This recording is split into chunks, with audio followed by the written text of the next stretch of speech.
I'm seeing a lot of good things. I'm seeing great effort, which is important to us. That's what we're trying to coach more than anything else. But then I'm also seeing a lot of young players just thinking too much.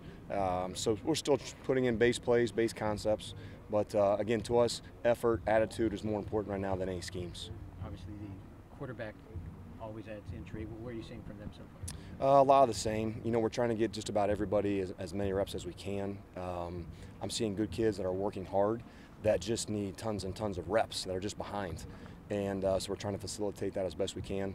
But again, I see a lot of thinking, which is slowing down the playing process. So those are things we're trying to work through right now. With Diamont not able to go in the spring, how much are guys like Austin King, Donovan Hill kind of taking advantage of maybe these reps? Yeah, well, they need to take advantage of it, and I think that they are. You know, we're trying to get everybody a fair shot as best we can. But yeah, guys like that who are behind from the season, didn't get a lot of work, you know, every day like this is invaluable. It sort of seems like, I guess, this is the first time you've had maybe a quarterback position this wide open since the first fall practice y'all had here. I mean, are there moments where you kind of remember back to 2011 and trying to figure out Ed and Dusty and Trey and maybe do you feel like this group is further along in some respects? Well, more than anything else, what I'm doing is realizing how much we took Nate Sudfeld for granted. Or just having a guy back there that you knew could do it and could handle it. And really, Nate was really good just at knowing his answers, that if we're going to run the ball to the right, he knows if he gets a blitz what he's going to do. And I think those are little things we're trying to teach these young guys. But you're right, I do think that we're a little further ahead because we do have our base system in. We have 4 or 5 years of doing the same thing now. So the language and the concepts and all those things are still familiar to everybody. Now, it's trying to get the young freshman quarterbacks who didn't get near as many reps in last season as you'd like, just trying to get them up to speed. You try to settle in on pecking order, who's 1, 2, 3, by the end of spring, middle spring, by the fall camp? Yeah, I think by the end of spring, we want to walk out of spring having a good direction of maybe not who's 1, but who is 1 and 2. You know, who are the top 2 guys that are going to battle out, maybe a 3rd guy, but we really want some direction as we head into the offseason, into the summer period, before we start our August practices as to where we're going.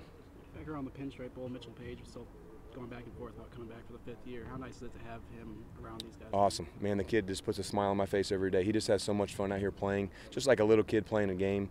Doesn't have any worries. He's playing fast. He's playing with confidence. It's fun. He just always has a smile on his face and brings everybody up.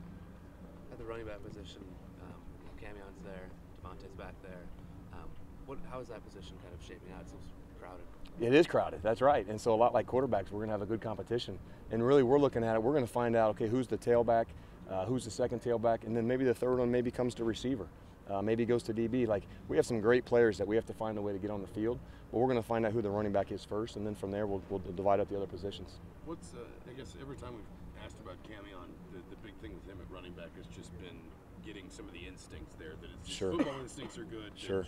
He's learning the position, I guess. What are the steps he's got to take through spring practice to really get used to it? It's a lot like playing quarterback, where you need a lot of times of just taking the handoff and reading the front and playing off the offensive line's blocks. You know, there are certain things that we can't do in meetings and the kids can't do in summer practices. There are things that can only happen during live competition. Like we had today, when you're doing some teams, some good on good, and they get those full speed reps, that's what he needs a lot of work on. But man, Coach McCullough is going to coach him up right. We're going to watch a ton of film. Camion's a great football player, so we're going to find a way to put the ball in his hand. From a mental standpoint, are you pleased with how Richards picked up the offense and where he's at? He's doing well, but he's still thinking, and we're trying to go slow with installation and some of the things that we're throwing at him. But he's a smart young man. He's got great football knowledge. Now it's just a matter of taking things into our terminology, protection numbers, protection words, and just putting the whole thing together. Does an extended spring practice benefit somebody like him maybe a little bit more because he does have time to get through a practice and then have a lot of time to sort of digest it, recycle through it? And there's no doubt. You know, for us as coaches, tomorrow, or the meetings that we're going to have with these kids tomorrow, will be the most important thing that we're going to get all week. On the field, things happen so fast, we don't really feel like we can coach them on the field. We're just trying to get plays and get reps and play with that full speed look that we want. Then the off days is when we could sit in the film room and just digest and beat everything up.